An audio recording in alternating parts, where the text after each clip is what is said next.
Hello my dear friend and my dear student, मेरे इस YouTube channel में आप सभी लोगों का स्वागत है। पिछले वीडियो में मैंने आप लोगों को संगठन के सिद्धांत के अंतर्गत पद सोपान का सिद्धांत, नियंत्रण का क्षेत्र एवं केंद्रीकरण तथा विकेंद्रीकरण बताया था। इस वीडियो के अंतर्गत मैं आपको संगठन के सिद्धांत के अंतर्गत आदेश की एकता बताने जा रहा हूँ। Unity of command, what is unity of command. संगठन के अंतर्गत यूनिटी ऑफ कमांड क्या है, इसका क्या महत्व है। तो जैसा कि प्रशासनिक संरचनाओं को संचालित करने के लिए आदेश की एकता होना जरूरी है। जिस तरह से प्रशासनिक गतिविधियों को संचालित करने के लिए पद सोपान का होना जरूरी है, यानी पद सोपान जो है वह एक क्रमिक व्यवस्था है, स्केलर, उसको हम स्केलर पद्धति कहते हैं। वह पदों की ऐसी संरचना है जो क्रम के अनुसार अभिविन्यासित की गई है। इसी तरह से नियंत्रण के क्षेत्र को देख सकते हैं कि संगठन में या प्रशासन में एक व्यक्ति का कितने लोगों पर नियंत्रण स्थापित करना चाहिए, कितने व्यक्तियों के ऊपर नियंत्रण होना चाहिए, यानी कि एक व्यक्ति अधिक से अधिक कितने व्यक्तियों को नियंत्रित कर सकता है, कितने अधीनस्थों को नियंत्रित कर सकता है। तो इस सिद्धांत से भी हम लोग अवगत हो चुके हैं। इस वीडियो में हम देखेंगे कि आदेश की एकता क्या है और आदेश की एकता का महत्व क्या है। तो जैसा कि आदेश की एकता नाम से ही स्पष्ट है कि आदेश की एकता होनी चाहिए। अर्थात संगठन के अंतर्गत आदेश की एकता का आशय है कि किसी कर्मचारी को केवल एक ही व्यक्ति के द्वारा या एक ही अधिकारी के द्वारा आदेश प्राप्त होने चाहिए। जैसा कि हेनरी फेयोल कहते हैं, हेनरी फेयोल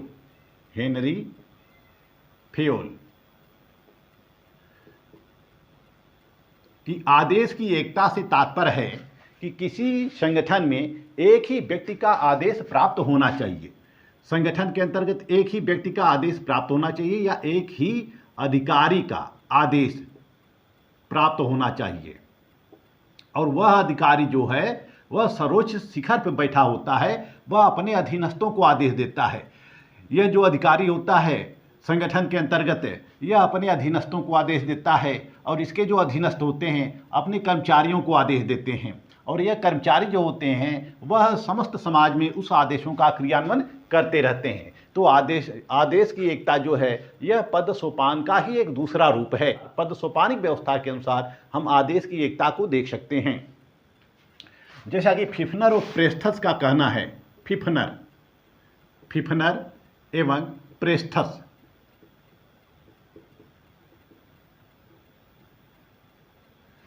फिफनर और प्रेस्थस का कहना है कि आदेश की एकता की अवधारणा का तात्पर्य यह है कि किसी संगठन के प्रत्येक सदस्य को एक और केवल एक ही नेता के प्रति उत्तरदायी होना चाहिए। यानी कि संगठन के अंतर्गत केवल एक नेता के प्रति उत्तरदायी होना चाहिए, अन्य नेता के प्रति उत्तरदायी नहीं होना चाहिए। तो ये आदेश की एकता का तात्पर्य यह होता है, जैसा कि फिफनर और प्रेस्थस और हेनरी फेयोल का कहना है कि आदेश की एकता का तात्पर्य क्या है कि केवल एक ही अधिकारी का आदेश दिया जाए, या अधिकारी वर्ग जो है या अधीनस्थ वर्ग है या कर्मचारी वर्ग है वह एक ही नेता के आदेशों का पालन करे। यदि वह एक से अधिक नेता के आदेशों का पालन करता है तो इससे भ्रम की स्थिति उत्पन्न हो जाती है कि वह किसका पालन करे। जैसे इसके ऊपर विभिन्न अधिकारी हो गए हैं, ये विभिन्न अधिकारी हैं, तो यह विभिन्न अधिकारियों के आदेशों का जब पालन करेगा तो इसके अंदर भ्रम की स्थिति उत्पन्न हो जाएगी। यह किसी भी कार्य को सुगमतापूर्वक, आसानीपूर्वक, सरलतापूर्वक संपादित नहीं कर सकता है। कार्य को करने में कठिनाई भी उत्पन्न हो सकती है और वह हमेशा भ्रम की स्थिति में रहेगा कि किस अधिकारी के आदेशों का पालन किया जाए और किस अधिकारी के आदेशों को हम पहले क्रियान्वित करें। तो इस तरह से कर्मचारी वर्ग में, अधिकारी वर्ग में, अधीनस्थों वर्ग में एक भ्रम की स्थिति उत्पन्न हो जाती है। तो भ्रम की स्थिति को दूर करने के लिए आवश्यक है कि वह एक ही नेता के नियंत्रण में रहें, एक ही अधिकारी के नियंत्रण में रहें, एक ही प्रशासकीय अधिकारी के अधीन कार्य करते रहें और वो एक ही व्यक्ति से, एक ही अधिकारी से आदेश प्राप्त करते रहें। हेनरी फेयोल का कहना है, हेनरी फेयोल फिर कहते हैं कि जो आदेश की एकता का नियम है इस सिद्धांत का अक्षर से पालन होना चाहिए। इस नियम के उल्लंघन से सत्ता निर्बल हो जाती है, इस नियम के उल्लंघन से सत्ता निर्बल हो जाती है, अनुशासन संकट में पड़ जाता है, व्यवस्था भंग हो जाती है और स्थायित्व को खतरा पैदा हो जाता है। एक ही व्यक्ति या विभाग के ऊपर जब दो अधिकारी सत्ता का उपभोग करते हैं तो गड़बड़ी पैदा हो जाती है। यानी कि जो भी व्यवस्था होनी चाहिए किसी भी विभाग में, जैसा कि हम देखते हैं कि पूरे प्रदेश में या पूरे देश में विभिन्न विभाग होते हैं, विभिन्न विभागों का एक मंत्री होता है और उस विभाग का एक सचिव होता है और समस्त विभागों का, समस्त प्रदेश का एक प्रमुख सचिव होता है। वह उस प्रमुख सचिव के समस्त प्रदेश का एक मुख्य सचिव होता है। मुख्य सचिव के अधीन विभिन्न सचिव होते हैं। तो इस तरह से वह जो आदेश देता है, जो सचिव आदेश देता है, वह अपने अधीनस्थ को देता है, वह प्रवर सचिव को देते हैं, अवर सचिव को देते हैं। फिर इसी तरह से जो आदेश का क्रम जो है यह चलता रहता है, यह अधीनस्थों तक पहुँचता रहता है और अधीनस्थ उस आदेशों को ग्रहण करते रहते हैं। तो आदेश के एकता का तात्पर्य यह है कि कौन व्यक्ति किसके अधीन रहे, यानी कि कौन व्यक्ति किसके अधीन रहे, किसके अधीन रहे, कौन व्यक्ति किसके अधीन रहे और किसके आदेशों का पालन करें, यानी कि किसके आज्ञा का पालन करें। यह स्पष्ट होना चाहिए, व्यक्ति को यह स्पष्ट होना चाहिए कि वह किसके अधीन रहे और किसके आज्ञा का पालन करना चाहिए और अपने उत्तरदायित्व का निर्वहन करने में किससे आदेश ग्रहण करना चाहिए, किससे आज्ञा या आदेश ग्रहण करना चाहिए। तो आदेश की एकता का सिद्धांत यह बताता है कि व्यक्ति को या कर्मचारी को या अधीनस्थों को एक ही अधिकारी के अधीन रहना चाहिए, उसी अधिकारी के आदेशों का पालन करना चाहिए। इससे प्रशासन में सुगमता बनी रहती है, कार्यों को आसानी से किया जा सकता है और उत्तरदायित्व और कर्तव्यों को आसानी से पूरा किया जा सकता है। आदेश की एकता के सिद्धांत को हम सैनिक संगठनों में दे सकते हैं। जैसे सैनिक संगठनों में सबसे ऊपर कर्नल होता है या पदों की श्रृंखला बनी रहती है और इस पदों की श्रृंखला के अनुसार जो सबसे उच्च अधिकारी होता है वह अपने निम्न अधिकारी को आदेश देता रहता है और आदेश की एकता का पालन किया जाता है। आदेश की एकता का मतलब यह होता है कि एक व्यक्ति एक ही अधिकारी से आदेश प्राप्त करे, मतलब कि उसके आदेश की एकता बनी रहे, आदेश की एकता भंग न हो, वह किसी दूसरे अधिकारी के आदेशों का पालन न करे। यदि वह दूसरे व्यक्ति के आदेशों का पालन करेगा तो अनुत्तरदायीपूर्ण की स्थिति उत्पन्न हो जाएगी, भ्रम की स्थिति उत्पन्न हो जाएगी और कार्य करने में कठिनाई उत्पन्न हो जाएगी। प्रशासन के अंतर्गत विभिन्न संगठन होते हैं और विभिन्न संगठन में आदेश की एकता को हम देख सकते हैं। आदेश की एकता का तात्पर्य यह होता है कि कार्यों में समरूपता बनी रहे। आदेश की एकता का एक आशय यह भी होता है कि कार्यों में समरूपता बनी रहे, यानी कि समान कार्य के लिए एक निश्चित व्यक्ति के आदेश प्राप्त किया जाना चाहिए। समान कार्य के लिए एक निश्चित व्यक्ति का आदेश प्राप्त किया जाना चाहिए। जैसे कि कोई विभाग है तो उस विभाग में जितने भी लोग कार्यरत होते हैं, अधिकारी होते हैं, अधीनस्थ होते हैं, तो यह विभाग के सचिव से ही आदेश ग्रहण करें, अन्य लोगों से आदेश ग्रहण न करें। और विभाग का सचिव जो आदेश देता है ये अपने अधिकारियों को आदेश देता है, विभाग का सचिव अपने अधिकारी को, अधीनस्थों को आदेश देता है और अधीनस्थ जो होते हैं कर्मचारियों को आदेश देते हैं। तो यह इस तरह से कार्यों में समरूपता पाई जाती है, यानी कि एक ही प्रकृति के कार्य होते हैं, उस कार्य के अनुसार उसके अधिकारी उस कार्यों की प्रकृति के अनुसार अधिकारियों की नियुक्ति की जाती है और वह अधिकारी ही उनको आदेश देते हैं। जैसे कि बिजली विभाग है, बिजली विभाग का एक अधिकारी होता है, वह अपने समस्त अधिकारियों को, समस्त कर्मचारियों को आदेश देता है। इसी तरह से परिवहन विभाग है और विभिन्न विभाग हैं। पुलिस विभाग में हम देख सकते हैं कि सबसे ऊपर कौन होता है, आईजी होता है, पुलिस महानिदेशक होता है, उसके अधीन उप पुलिस महानिदेशक होते हैं, उप पुलिस महानिदेशक के अधीन जिलों में एसपी काम करते हैं, एसपी के अधीन थानाध्यक्ष होते हैं। तो इस तरह से एक जो शीर्ष पे बैठा अधिकारी होता है वह आदेश देता है और सभी लोग उस आदेशों का पालन करते हैं। इस आदेश की एकता के लाभ क्या होते हैं? आदेश की एकता का पहला लाभ होता है सूत्रों का स्पष्टीकरण होता है। सत्ता के सूत्रों का स्पष्टीकरण होता है, अर्थात कहने का आशय यह है कि इस आदेश की एकता में सत्ता के सूत्रों का स्पष्टीकरण होता है, यानी कि स्पष्ट दिया होता है, सत्ता का स्पष्ट विभाजन दिया रहता है कि कौन किसके अधीन है, कौन किसके अधीन है, और कौन आदेश देता है, कौन आदेश देता है, किसको आदेश देता है, किसको आदेश देता है, और कौन पालन करता है, पालन कौन करता है। और हर विभाग का अधिकारी अपने विभाग के उच्चाधिकारी से आदेश ग्रहण करते रहते हैं।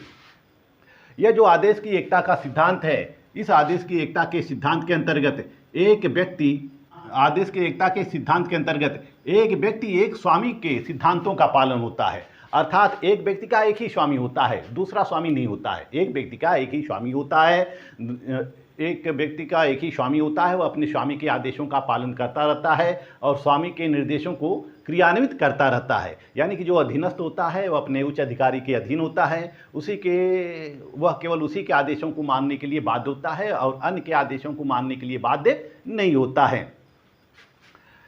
इस आदेश की एकता के सिद्धांत से एक बड़ा लाभ यह होता है कि जो अधिकारी होते हैं या कर्मचारी होते हैं उनके बीच वैमनस्यता का भाव उत्पन्न नहीं होता है, यानी कि द्वेष का भाव उत्पन्न नहीं होता है। क्योंकि जब दो अधिकारी आदेश देते हैं, अपने कर्मचारियों को दो अधिकारी आदेश देते हैं, तो फिर यह कर्मचारी के ऊपर कर्मचारी धर्म संकट की स्थिति में पड़ जाता है कि वह किसके आदेशों का पालन करे। यदि एक अधिकारी के आदेशों का पालन करता है तो दूसरा अधिकारी नाराज होता है, दूसरे अधिकारी के आदेशों का पालन करता है तो पहला अधिकारी नाराज होता है। इस तरह से दोनों अधिकारियों के बीच असामंजस्यपूर्ण स्थिति उत्पन्न हो जाती है, दुविधापूर्ण स्थिति उत्पन्न हो जाती है और जो आदेश ग्रहण करने वाला होता है वह संकट में पड़ जाता है और किसी भी कार्य को प्रॉपरली संपादित नहीं कर सकता है। तो अधिकारियों के बीच जो वैमनस्यता होती है वह दूर हो जाती है, उनके बीच किसी प्रकार की वैमनस्यता नहीं देखी जा सकती है। हर विभाग का अधिकारी अपने कार्य क्षेत्र में कार्य करता रहता है, वह किसी दूसरे विभाग में कोई इंटरफियर नहीं करता है। इसमें जो होता है आदेश की एकता के अंतर्गत उत्तरदायित्व की भावना स्पष्ट रहती है। जो उत्तरदायित्व की भावना है वह उत्तरदायित्व की भावना स्पष्ट रहती है, कार्यों की प्रकृति स्पष्ट रहती है, सब कुछ निश्चित और स्पष्ट रहता है, यानी कि सब कुछ निश्चित और स्पष्ट रहता है। उत्तरदायित्व निश्चित और स्पष्ट रहता है। सबको अपने उत्तरदायित्व के बारे में पता होता है, ज्ञात होता है। हर अधिकारी को अपने उत्तरदायित्व के बारे में ज्ञात होता है कि उसको क्या करना है और किस तरह से करना है, किससे काम लेना है, किसको आदेश देना है। तो इस तरह से आदेश की एकता से प्रशासन के अंतर्गत, संगठनों के अंतर्गत किसी प्रकार की समस्या उत्पन्न नहीं हो पाती है और प्रशासन को सुगमतापूर्वक संचालित किया जा सकता है।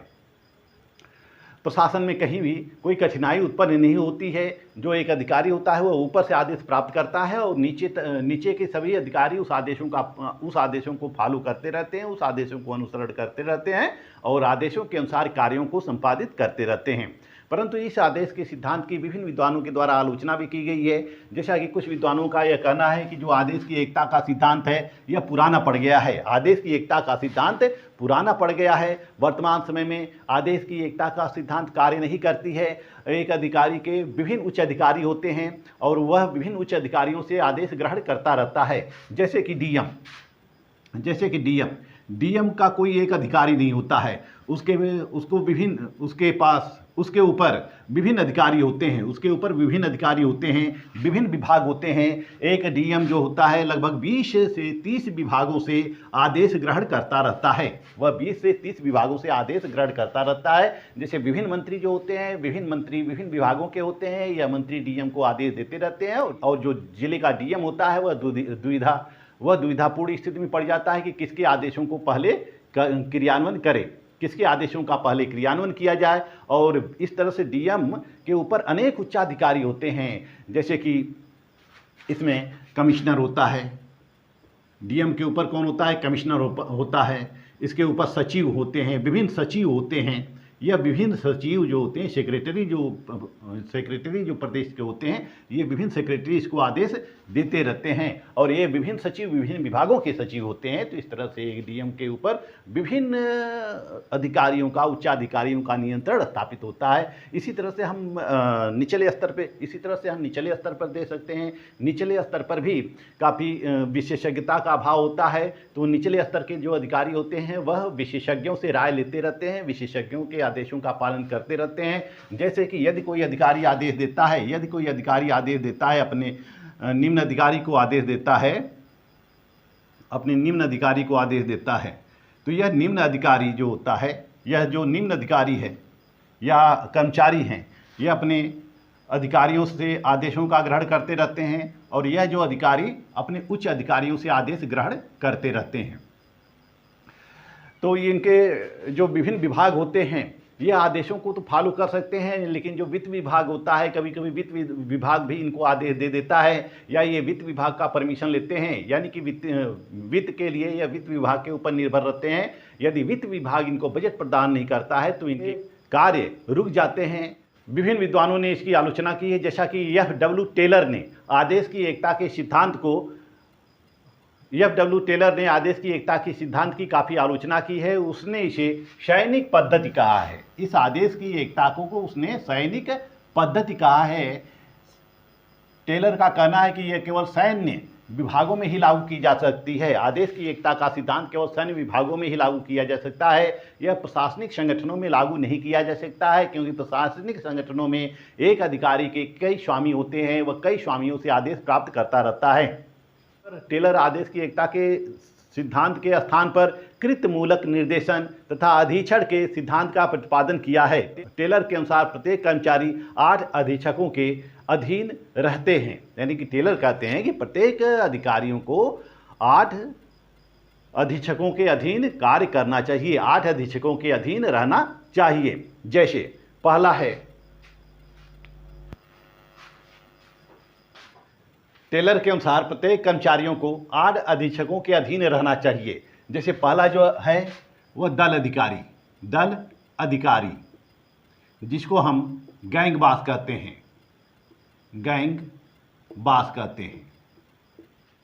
जैसा कि F.W. टेलर ने संगठन के अंतर्गत या मिल फैक्ट्री कारखानों के अंतर्गत उन्होंने यह विवरण प्रस्तुत किया है कि एक कर्मचारी को 8 अधीक्षकों के अधीन रहना चाहिए। वह 8 अधीक्षक कौन है? पहला है दल अधिकारी, गैंग बास, जो वो सबके जो पूरे दल का लीडर होता है, जो पूरे दल का अधिकारी होता है। जो कर्मचारी होते हैं उन दल अधिकारी का आदेश प्राप्त करते हैं। दूसरा है गति अधिकारी, स्पीड बास, उसके नीचे स्पीड बास होते हैं, वह स्पीड बास के भी अधीन रहता है। फिर वह निरीक्षक के अधीन रहता है, इंस्पेक्टर के अधीन रहता है। फिर मरम्मत अधिकारी रिपेयर बास के अधीन रहता है। कार्य व्यवस्था तथा clerk order work and root clerk के अधीन रहता है। अनुदेशक कार्ड क्लर्क, जो यह सबसे निचले स्तर का अधिकारी होता है, जो वर्करों के ऊपर रहता है, यह अनुदेशक कार्ड क्लर्क, यह इंस्ट्रक्शन, इसको हम क्या कहेंगे? इसको हम इंस्ट्रक्शन कार्ड क्लर्क कहते हैं। समय तथा लागत क्लर्क, समय तथा लागत clerk, time and cost clerk और कार्य अनुशासक, वर्क डिसिप्लिनेरियन, इन 8 अधीक्षकों के अधीन रहना चाहिए। तो F.W. टेलर कहते हैं कि जो चार अधिकारी होते हैं, इनका कार्य कहाँ होता है? कार्यालय में होता है। यह इनका आदेश जो होता है कार्यालय में ही संपन्न हो जाता है। और जो निचले स्तर के, जो नीचे के 4 अधिकारी होते हैं, इनका कार्यस्थल जो होता है नियोजन कक्ष में, इनका संचालन कहाँ होता है? नियोजन कक्ष में होता है। यह नियोजन कक्ष में प्लानिंग करते रहते हैं, यह नियोजन कक्ष में प्लानिंग करते रहते हैं, नियोजन कक्ष में संचालन करते रहते हैं, और नियोजन के अनुसार यह अपने वर्करों को आदेश देते रहते हैं। और ये जो ऊपर के 4 अधिकारी होते हैं, यह कार्यालय में, ऑफिस में होते हैं। ऑफिस में बैठकर यह दिशा निर्देश बनाते रहते हैं, दिशा निर्देश का निर्माण करते रहते हैं, नीतियों का निर्माण करते रहते हैं, और नीति निर्माण करके यह फिर उस संगठन में अप्लाई करते रहते हैं। तो इस तरह से F.W. टेलर का कहना है कि एक कर्मचारी 8 अधिकारियों के आदेशों का पालन करता है। तो F.W. टेलर आदेश की एकता के सिद्धांत को अस्वीकार करते हैं, उसकी आलोचना करते हैं। इसी तरह से सेकलर हडसन ने भी इस सिद्धांत का विरोध किया है। सेकलर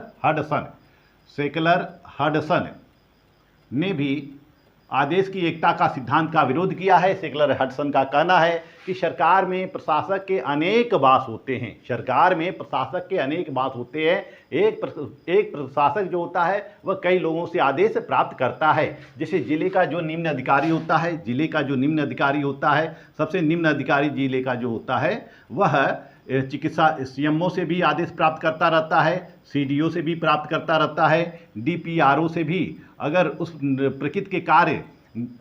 प्रकृति के कार्य उपलब्ध हो जाते हैं या उस प्रकृति के कार्यों की जरूरत पड़ती है तो यह डीपीआरओ से भी आदेश प्राप्त करता है, सीएमओ से करता है, सीडीओ से करता है, एसपी से भी करता है। इस तरह से जो निम्न अधिकारी होता है उसके अनेक बास होते हैं। तो सेकलर हडसन कहते हैं कि एक प्रशासन में एक प्रशासक के एक अधिकारी के अनेक बास होते हैं, अनेक बास से वह आदेश ग्रहण करता रहता है। आदेश की एकता के सिद्धांत की इस स्तर पर भी आलोचना की जाती है। इससे सरकारी प्रशासन में कठिनाई उत्पन्न हो सकती है, क्योंकि एक विभाग के कई स्वामी होते हैं, तो एक विभाग कई स्वामियों से आदेश प्राप्त करता रहता है और इस सिद्धांत को सार्वभौमिक रूप से लागू नहीं किया जा सकता है। यह जो आदेश की एकता का सिद्धांत है यह देश काल परिस्थितियों के अनुरूप कार्य करता है। इस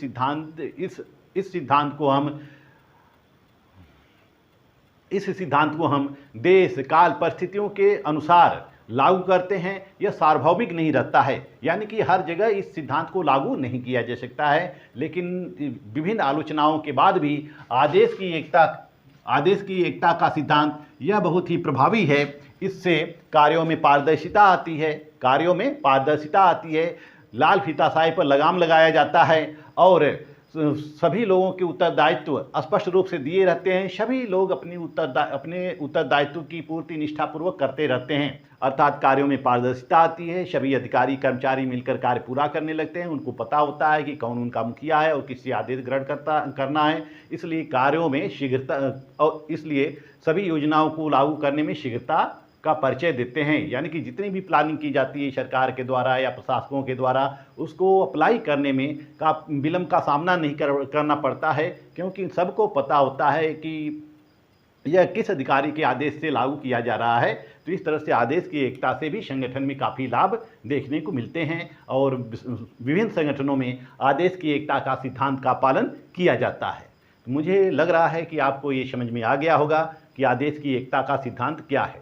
आदेश की एकता का सिद्धांत यही है कि किसी कर्मचारी को केवल एक ही अधिकारी द्वारा आदेश मिलने चाहिए। यदि अन्य अधिकारियों से आदेश मिलते हैं तो कार्यों में गड़बड़ी उत्पन्न हो जाती है, निराशा उत्पन्न हो जाती है, भ्रम की स्थिति उत्पन्न हो जाती है, वह दुविधापूर्ण स्थिति में हो जाते हैं। इसलिए प्रशासनिक सुविधा की दृष्टि से हर अधिकारी को, हर कर्मचारी को एक ही व्यक्ति से आदेश ग्रहण करने चाहिए।